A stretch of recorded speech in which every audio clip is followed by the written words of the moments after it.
Sheree Mullins. I'm from Amarillo, Texas. From Amarillo. Were you born and raised here? Born and raised. Went to Nice. school. Yeah. Did you graduate all of the years?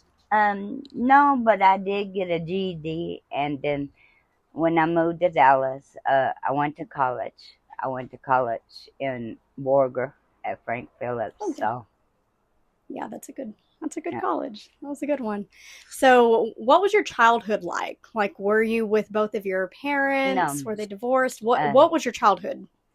my father and grandmother raised me, and it was all right. Then Child Protective Service came in and intervened, and I was removed. Hmm. Um, on what grounds, I really don't know. Because my father, he worked and provided for all his kids, and my grandmother did too. So, how old were you when that happened? Like 12 years old. So, you, as a But 12-year they old, had did the not remove my other siblings, just you, just me. and it was a complete surprise. Like, Yeah, one day you just came yeah, home and they were like, "Nope, we're taking you yeah. away." How old are your other siblings? Well, I'm the only survivor of my family as we speak. My mother and father and siblings died in their 50s, and one died at 5 years old. So, Natural um, causes? my brother, he drowned it at Lake Meredith, and the rest of them died natural causes of illness. Wow. So So, being a 12-year-old hmm and being removed from the home hmm before everybody, get into your adolescent stories and stuff. What was that like? Like what was going through your mind? What happened when they just came in like, "Oh, you're the only one that's coming." Did you get to ever talk to your siblings or your family after that? my father came and visit um, in the system, and then they just stopped the visits. Did you get adopted out? Were you living with a foster family? No, I was in group homes, and then one time when I was 15, of course, I kept running off from group homes, but when I was 15, they said I was going home, and when I did, my father had passed away, and my uncles took me in, and then I was so rebellious that I started running off, and that's when the streets took me. You didn't get to have that time with your dad. No, Did you ever find out why you were the only one removed? they would never really explain why, because they did not remove my other siblings. And then after that, like I said, I stayed with my aunts and uncles for like 2 weeks. And then I met a girl from the streets, and she kind of showed me kind of took me in as a sister, but it wasn't really sister. So the streets raised me. Why do you feel like what started the street process Um, instead of staying with your aunts and uncles? well, I was already smoking cigarettes, learning a lot from the group homes that I didn't know. So they didn't want me to smoke, and then they didn't want me to date certain type of guys, racial and everything. But I had my mind set to where, okay, I'm going to do it this my way. And then I met the girl, and then that was it. I thought it was neat, you know, until she showed me prostitution. But then, I was on my own. And then, the people came in, the men came in, and I thought, they would tell me things to believe them. And I said, oh, I get a husband. I didn't know because I've never been in the streets. But, being naive and trusting, that it became a life. How old were you at this point? I was 15. Hmm. I started at 15, and I went all the way around the world, states to state, trusting, um, getting mixed up with the wrong people, and um, being around them, uh, like when they committed a crime, but I wouldn't commit it, but I had to take the consequence. So I have a long standing background, but I have changed that from today. Um, I was hoping to find marriage, stable home, and then the drugs started coming in, and I thought it was the glamour life. So, um, in and out of jail. I said, well, I started thinking about it, and that's where I got my GED, incarceration. Um, then it from 15 all the way till I was like 29. In my later years, I just ran the streets and didn't have no aspect of life because trusting people so much that it wasn't no trust no more. And then about that, I got married, and that was a terrible. That was terrible. Um, I was married 30 years, but we wasn't together that long. I had hopes it would come. So uh, I had 5 children, and 3 of them I had adopted out. Um, they wasn't in the system because the foster parents, we talked and discussed, and I wasn't ready and had a home or nothing, so I let them adopt. We are now in contact. So and then I had 2 other children I raised by myself, and I stopped doing drugs after I found out I was pregnant, and I raised them. How hard was that to do? It wasn't hard because I had already lost 3 children, so I knew the consequence. But I raised my last 2, so we are pretty close. Um, the dads just didn't want me, but God gave me the strength because I stopped doing drugs overnight because I was pregnant. I was on crack, and the streets had took my life. Um, and if it wasn't for God, I wouldn't be here today. Um, so I always had them at home. My youngest is 26. Um, I help her with her baby. My son, he has a job. He works at the casino in Guyman. He just had a little boy, so I got my granddaughter, it's 13, Ocean, and then my new grandbaby, Blayton, and then Trey, which is here in Amarillo. And my adopted kids, I see my son. I don't know where his sister is. I know that my oldest granddaughter has graduated, but we don't really have contact. But, from the Lord and my strength and my kids, that's why I'm here today. I got a lot of medical illness, uh, but I don't try to use that as a crutch. I keep on moving and moving. Uh, and like I said,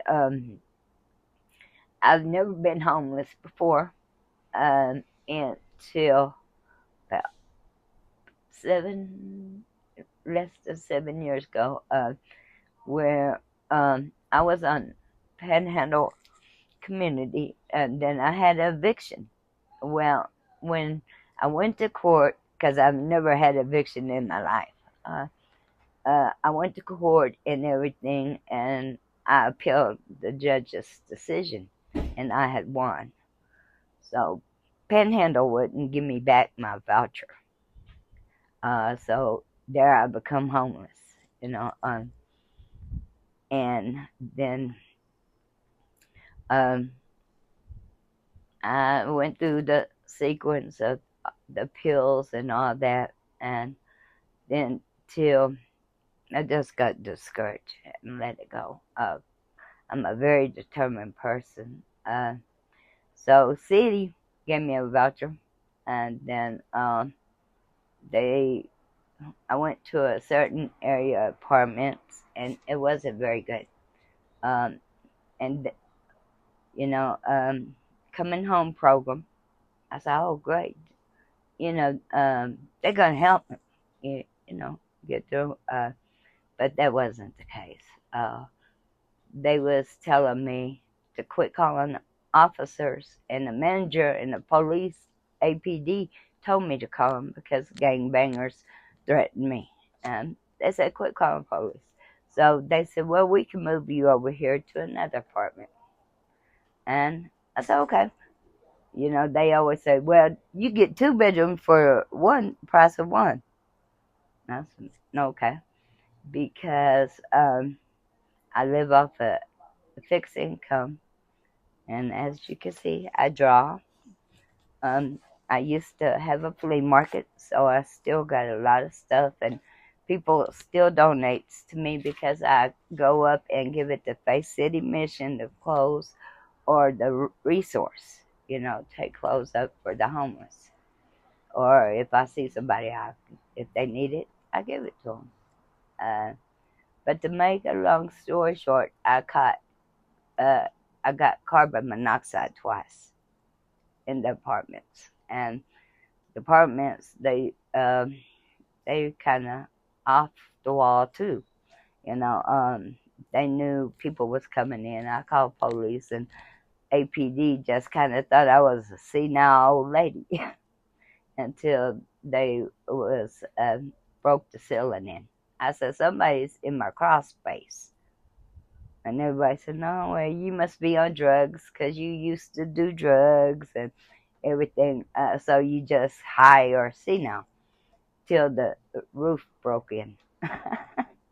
Then they seen, like I said, I have a lot of medical problems. I got ADH. I've had a massive heart attack, a stroke, seizures.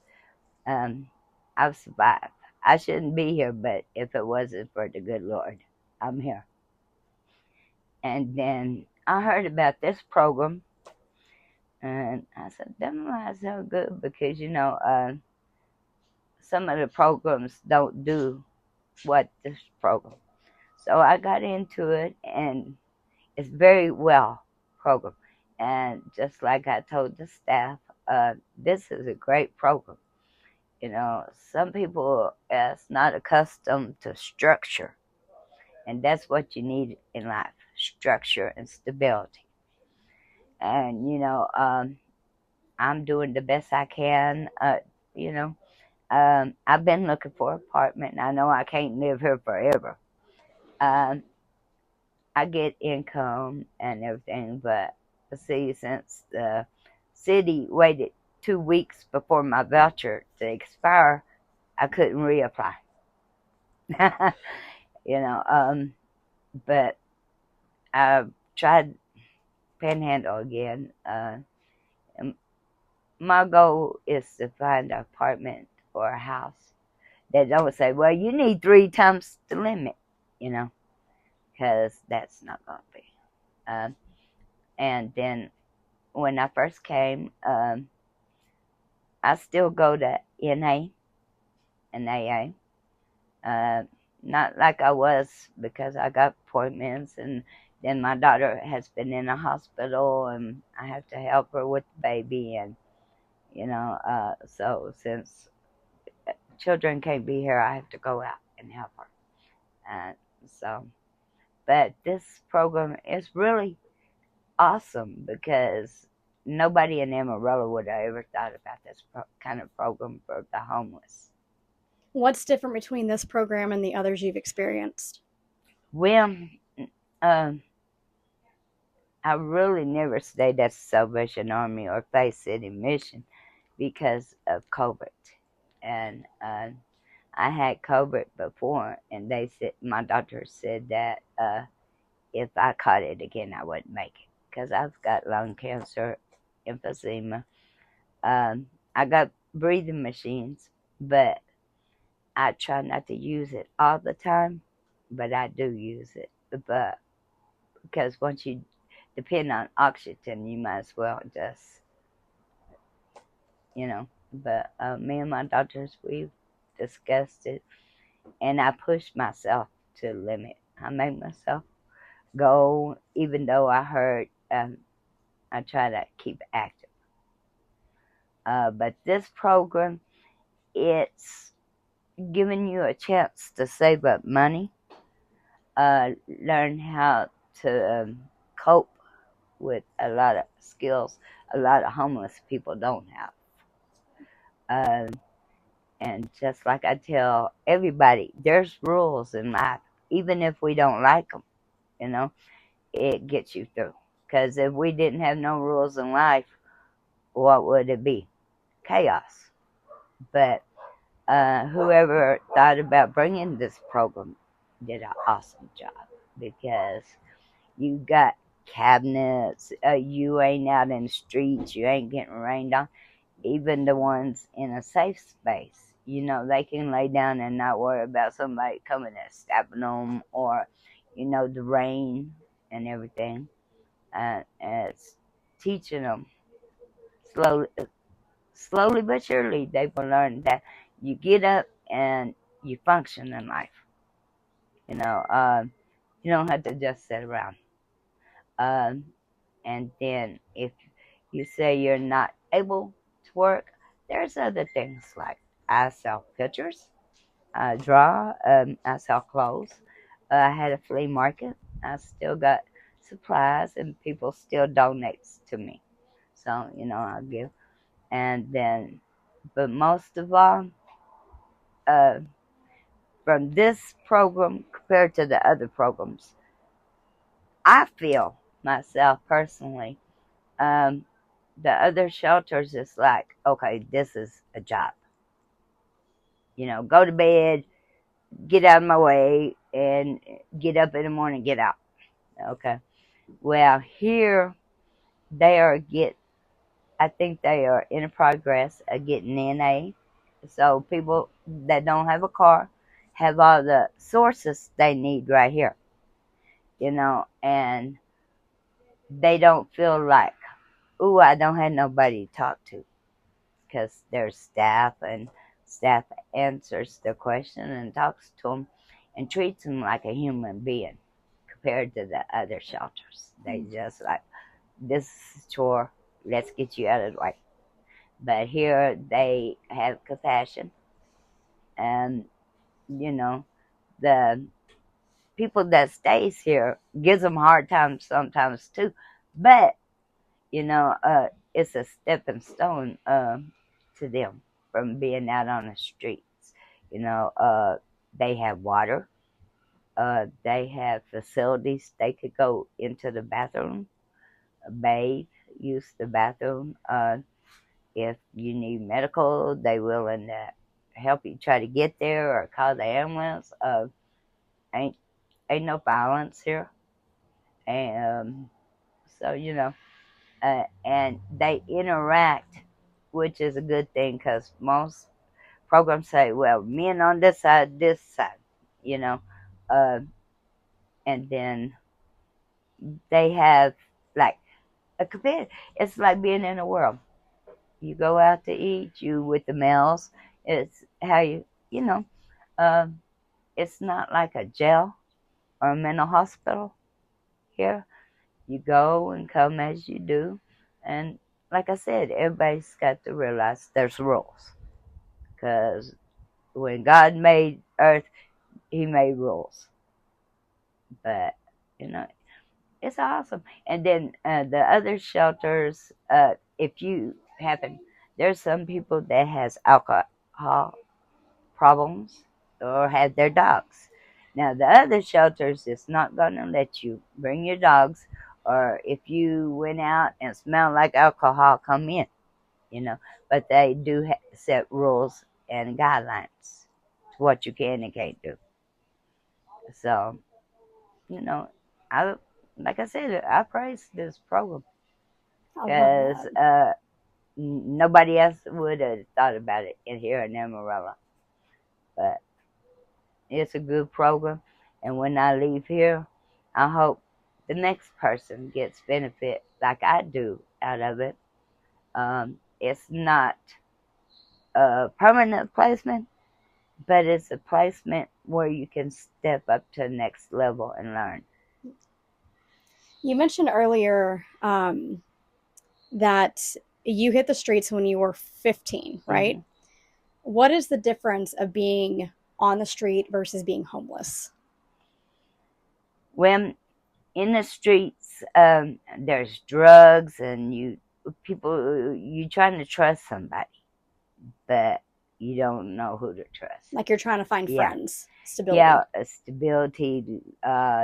Me myself, I ain't trying to find love because I keep my distance from that part. But somebody that you can trust.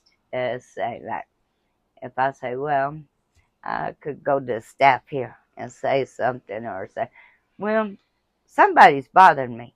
You know, they would look into it instead of the street saying, well, just come on, let's go. Let's go do some drugs. You don't have to pay no rent or whatever, Uh, trust, and this is safe to where, on a female's behalf, you could get raped out there. Uh, and all these people tell you things to try to make you naive. But I tell every female, you got to stand on your own 2 feet. Don't depend on no man. The only man you depend on is God. What did you experience being on the streets? Like, what did you see I happen was here in raped. Amarillo? I have been choked out to where I seen my body laying on a bed, my spirit. So you've Uh, had a near-death experience of being on I've the had streets. quite a few, quite a few. Um, but like I said, by the grace of God, I'm here. But here in this environment, it's like a community. Everybody gets together and helps each other. Staff helps and everything. The streets don't help you. The streets take from you. But here at the Transformation Park, the staff helps you and talks to you and tries to lead you into the path. Uh, it's they can only do so much, but How did it's you come across Transformation Park? I've heard about it when they started building it, and I said, well, everybody said, well, it's going to be a jail. It's like being incarcerated. They got fences around. Um, you can't go. You leave and you are like the other shelters. You got to get up at 6 o'clock in the morning and get on the streets and stay out there all day until it's time to come in. You eat and you like a soldier or incarcerated. But here they let you go in and out as you please. But you know, they want you to go out like in the daytime. Like I look for apartments, housing. Then I help my daughter. I go to my doctor's appointments. I go to my classes, like with the Northwest Texas Centacor. I'm through with all that. Um, you know, to accomplish something. Don't just go out and get in the streets. Come back each day with something new, positive. You could say, well, I seen this man, I helped this man. It don't take but 30 seconds. There's a gentleman, he has mental illness. I try to help him as much as I can here because there's rules. And if you break the rules, there's consequences. Uh, so, I've tried to help him, I've done. So, if you don't want help, you ain't going to accept it. But come back each day with something new, positive that you done that day. What's the difference of Sheree now versus Sheree 8 to 10 years ago? Ooh, a lot. Like what? I don't do drugs. I don't run the streets. I don't try to find men to pick up.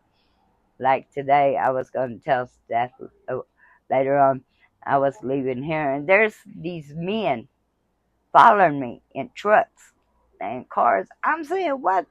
I know they ain't the police. So they followed me, so I just turned around and I took a picture and started following them. And then on the corner right behind here, this guy kept following me. I said, I see a white truck just like yours, sir. I flagged him down, opened my door because my window don't go. I said, somebody follows me in a truck just like yours. And then he couldn't say nothing. But I had took a picture because, I might be somewhere and he might just jump out and grab me.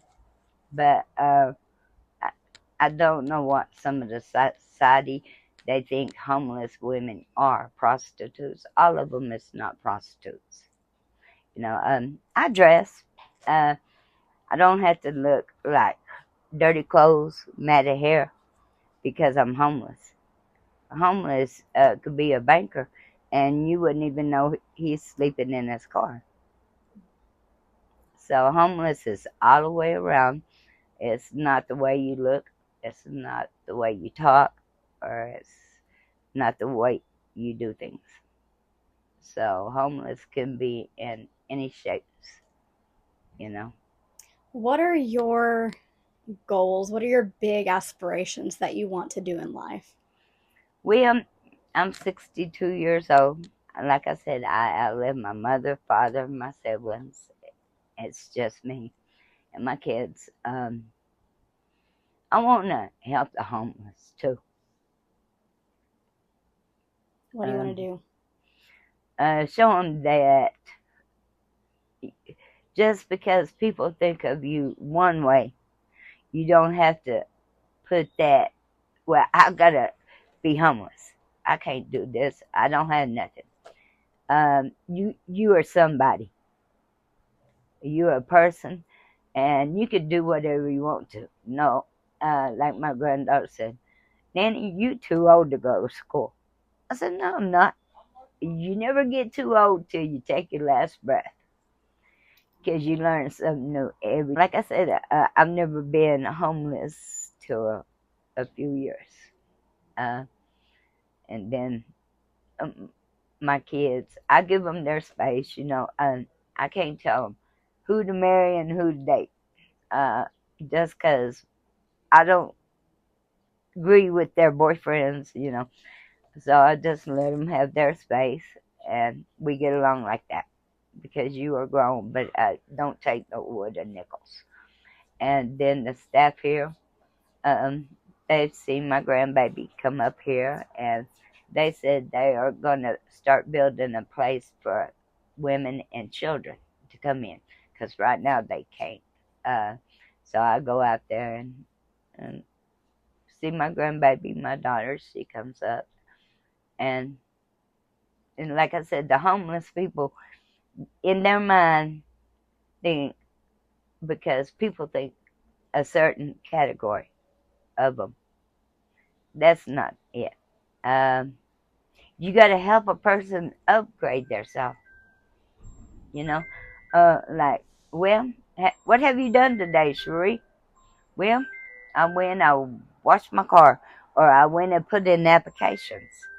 You know, if you can encourage a person even to wake up with a positive attitude that's been on the street and become a friend to them, someone they can trust, you got it made.